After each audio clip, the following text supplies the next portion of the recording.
Hi, I'm James Schillinglaw for Insider Travel Report, and we're finally here at the Waldorf Astoria in New York, and I'm here with chef partner Michael Anthony in his restaurant, which is called Lex Yard, and he's kind of the major partner chef here. There are other restaurants on board. He also does some of the food, I think, in the famous Peacock Alley, and we're going to talk to him about this, how he got on board with this one. And I met Michael in Cannes almost, 7-8 months ago, and we talked about this interview, and we're finally here, and we're here in August, and we're so glad and so happy we're here, and you're going to find out about all that and more on Insider Travel Report.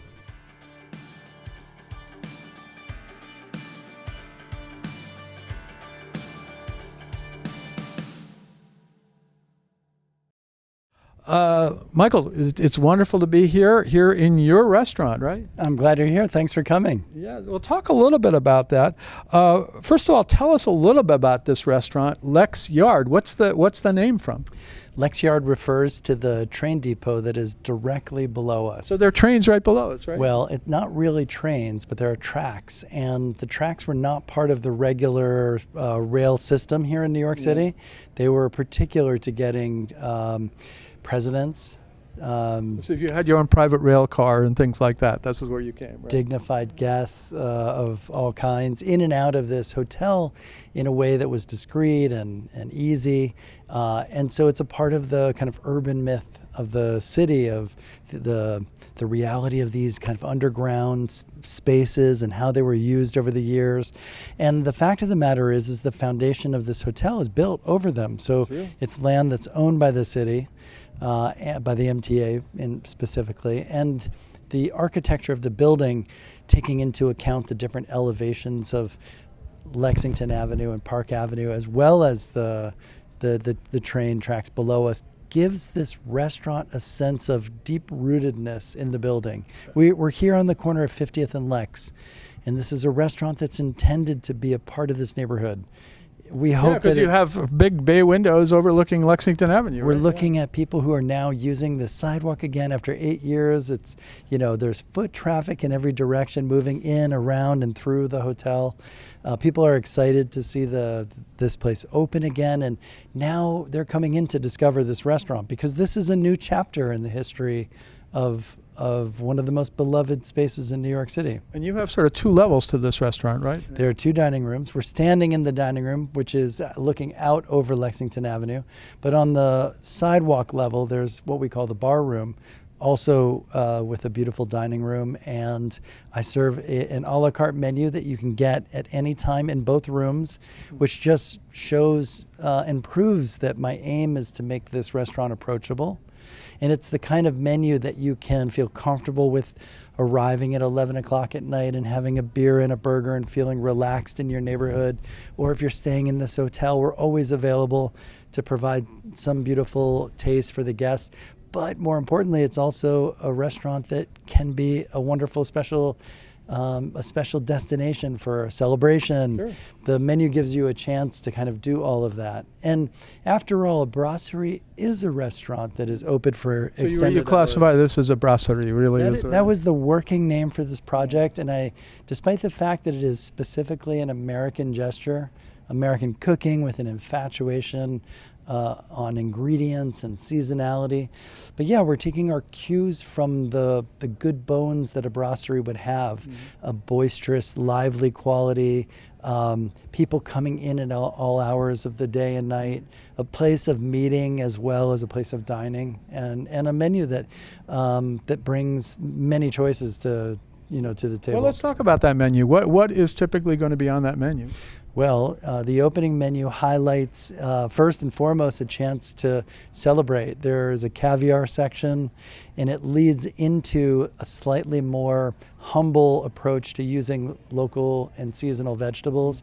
So soups, salads, one of them includes a reinterpretation of the famous Waldorf salad. I was going to say, where are you going to, you got to get a Waldorf salad at the Waldorf, right? This is the place. I mean, this is the place that originated, and I took the route of trying to create a craveable salad, one that people would want to look forward to coming back and eating time and time again. And I also made the decision that we'll make changes seasonally. So as we ease into the fall menu, So it's not going to be the same menu for all time, right? most definitely not. We eating seasonally is an emotional act in New York City. We look forward to new ingredients arriving on the menu, and we have to, sigh and say we'll see some of those ingredients next year. So there's an ebb and a flow. But to you can eating always get that seasonally. Waldorf salad, right? Well, again, you can always get a Waldorf salad. A Waldorf salad. You're going to go many reinterpretations of Waldorf. There is yeah. nothing that is stagnant in this restaurant. It's moving with the seasons. That's how we see food. That's what makes us passionate about cooking. Now, you're referred to as a chef partner here. How do you get to be chef partner at the Waldorf Astoria? Well, how did all this come to be? I think that what that refers to is that I'm here for the long run. I'm here for many years to come. My role is not just simply to introduce a delicious menu, but to ensure the success of this restaurant. Yeah.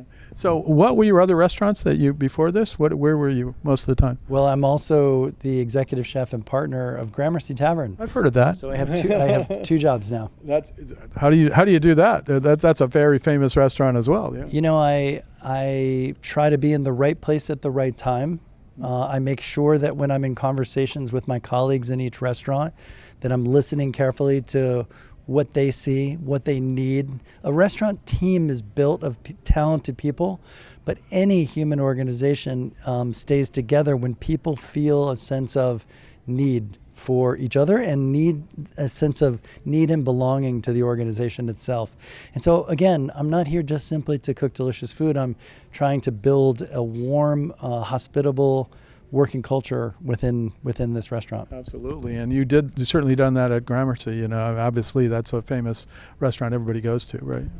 Well, it continues to be a vibrant place. I think that restaurant has never been better, and it is only continuing to get better. Yeah, I was there many years ago, and it was amazing. And unfortunately, I haven't been back since. But it was. I know. Well, I would come back now, and now I'm going to try this one as well. Now, how does you also are furnishing the food at Peacock Alley, right? Yes. So Peacock Alley is an elegant cocktail lounge with live music. It's open all day long, breakfast, lunch, and dinner. Again, a space that very comfortably changes from hour to hour during the day. It's the kind of place where you can meet for business and have a delicious croissant. I don't think that there's a better one to be found in New York City. I'm going to try that because your true challenge is a good pain au chocolat, a chocolate croissant. Very hard to find a great pain au chocolat. The Danishes are excellent.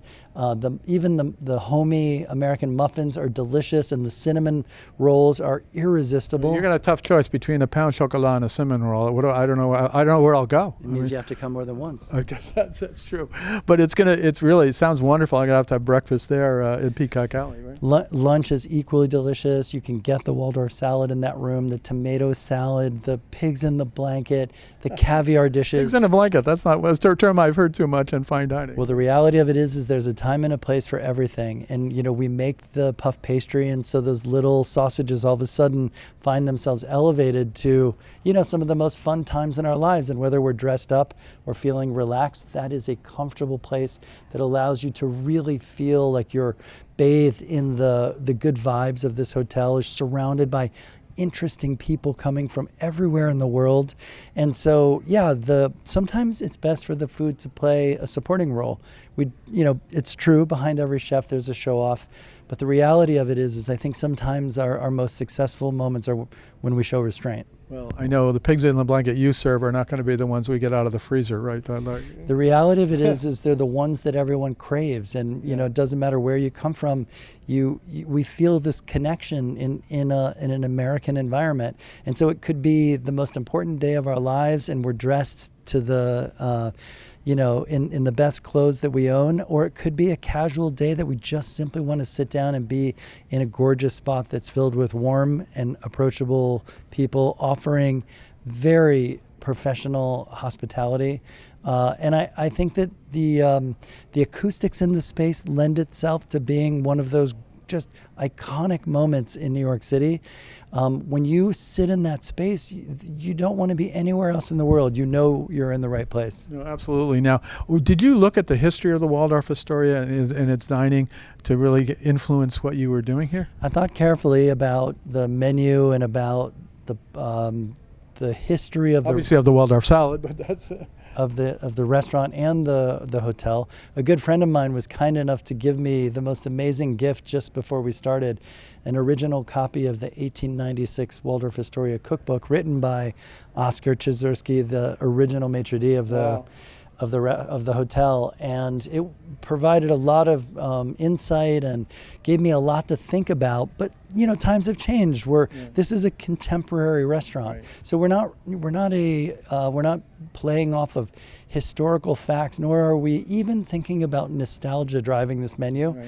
This is about cooking from our imagination. It's about following the rhythm and routine of seasonality, showing off ingredients that come from relationships that I've made over living and working in New York for over 30 years.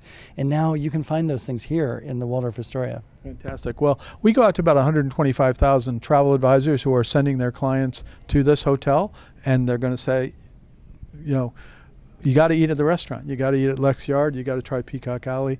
What do you have to say to them about what they should be telling their clients about the dining here? Listen, I'm proud to live and work in New York City. It's the most vibrant restaurant market in the world. You have over 27,000 choices of restaurants on any given day. And we're hoping that we can add to the dialogue of what is contemporary American dining in New York City. And I think that that'll provide an interesting context for people to want to come in and sit in this beautiful space and see what we have to say. And if they want to make reservations for their clients to come at Lex Yard, is there a website just dedicated to Lex Yard? Well, the restaurant uses Resi for reservations, okay. and so it's easy, no matter where you are in the world, to book a table.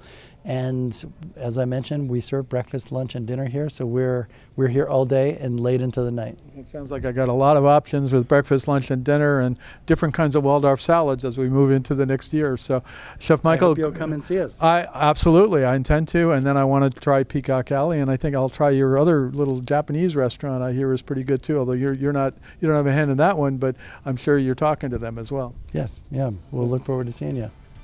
I'm James Schillinglaw here at the Waldorf Astoria in Lex Yard with Chef Michael Anthony, and this is Insider Travel Report.